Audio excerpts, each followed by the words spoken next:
Today, I'm going to show you how to set up your Raspberry Pi. Now, this is the updated method. There's been some software updates that's changed the process slightly.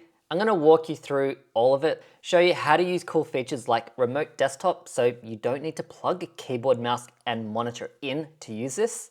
And we're also going to set up Raspberry Pi Connect so that we can connect into our device from anywhere in the world. So if I need to access the Raspberry Pi or reboot it when I'm not at home, we can do that. What you're going to need for this tutorial is a Raspberry Pi, their imaging software, which you can get from this website. And finally, you'll need some kind of external storage because these don't come with any onboard storage. So to install the operating system, you're going to need either a micro SD card or an external SSD. If you don't have either of these, I'll leave links down below where you can go and pick them up. You can pick one of these up for like $10. However, I will say from personal experience, micro SD cards are prone to issues. If you ever have a power outage or turn your device off unexpectedly, your SD card is likely to get corrupted, whereas if you go with an external SSD USB option, you're not going to have the same dramas. I just mentioned this because over the last couple of years, I have corrupted 2 to 3 of these micro SD cards. So just be aware of that. Normally, when you buy a micro SD card, they come with an adapter. So I'm just going to slot it into the adapter and plug that into my MacBook Pro. Now we're going to start up the Raspberry Pi imaging software. Select the type of Raspberry Pi you have. For me, I'm currently running the Raspberry Pi 4. Go next. From here, you can choose the type of operating system you want. Personally, I like to go with the default Raspberry Pi 64-bit OS. Select your external media. Give it a name. So I'm just going to call this demo. Make sure you have the correct localization settings set. If you don't do this properly, when you turn your Raspberry Pi on, it won't connect to the Wi-Fi out of the box, which is an issue if we want to connect to it without attaching any devices like monitors, keyboard, and mice. So the capital city for us is Canberra. And go next.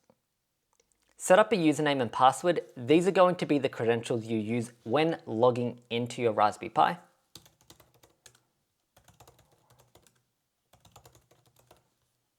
Connect it to your Wi-Fi.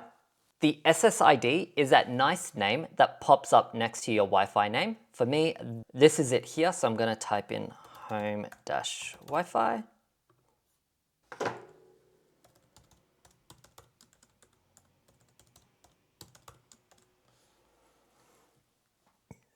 Next. This is incredibly important. Make sure you turn on SSH access. This will be used later in this tutorial to remote into our Raspberry Pi from another PC.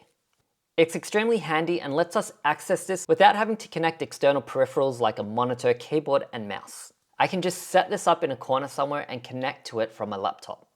This is completely optional and up to you on whether you enable it. Raspberry Pi Connect is how you securely connect into your Raspberry Pi when you're away from home, when you're not on the home network.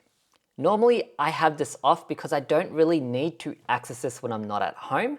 But for the purposes of this tutorial, I'm going to show you how it works. We're going to go ahead and open Raspberry Pi Connect. And we don't yet have a Raspberry Pi ID, so I'm going to go ahead and create one. Go ahead and confirm the email. Now that we have an account, we're going to go back to our Raspberry Pi Imager and click that link again. And we're going to sign in with our Raspberry Pi account.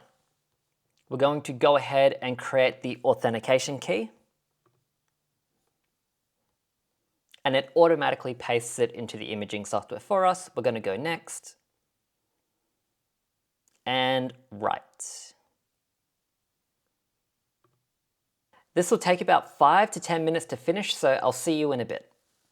Now that's done, we can go ahead and click Finish and take our SD card out.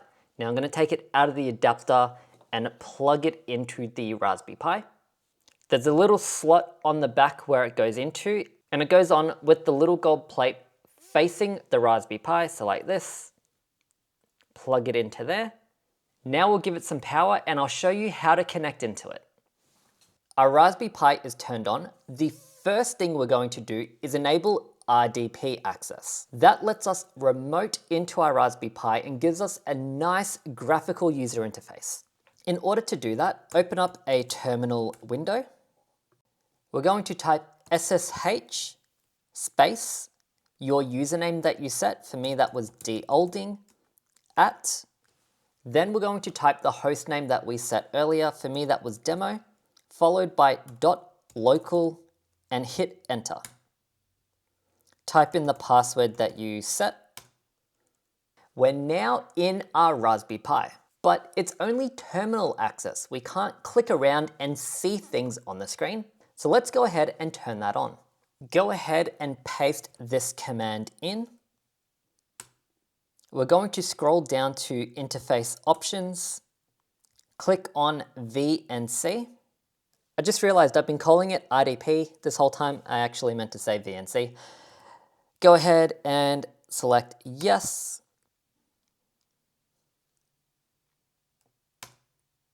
And click escape to exit out of that.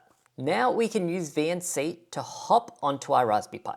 I'm going to close the terminal window and fire up Tiger VNC. Now this is a free piece of software that lets you access your Raspberry Pi. I'll leave a link down below if you need to download it. Go ahead and connect to your server. So for us, that's demo.local. Hit connect, go yes, and type your username and password that you set. And we're in. We can now access our Raspberry Pi and do whatever we want with it. Now finally, I'm going to show you Raspberry Pi Connect. That is how we can access our Raspberry Pi when we're away from home and not on our home network. I'm going to quickly switch over to my mobile hotspot. And we're going to open up a web browser to the Raspberry Pi Connect devices screen. From here, we can see our Raspberry Pi device and we can connect to it via a remote shell or screen sharing. Remote shell is just like a command line, terminal style window. And here we can run commands and do whatever we want. Whereas the screen sharing is the full-blown desktop. Pretty handy if you need to access it remotely. So that's how you can set up your Raspberry Pi using the updated method. Now, a couple of things to note, if you did want to grab an external hard drive, instead of using the SD card, I'll leave a link down below. And something you should also consider is getting a case with a fan. It's like 20 bucks, and while the Raspberry Pis are really good at managing their heat, if you do any tasks that put load on it, it will throttle the performance. Having a fan that kicks in at a certain temperature automatically just helps you squeeze a bit more performance out of your device. So I'll leave a link to that as well down below. And if you're wondering what you can do with your Raspberry Pi, I've got a video here where I take you through how to set up Home Assistant to automate all of the internet connected devices that you have in your house, such as the lights on the wall behind me. If I get up and leave the general area, eventually the lights will turn off. And if I come back into frame, they will turn on automatically. It's all thanks to Home Assistant and this little device over here.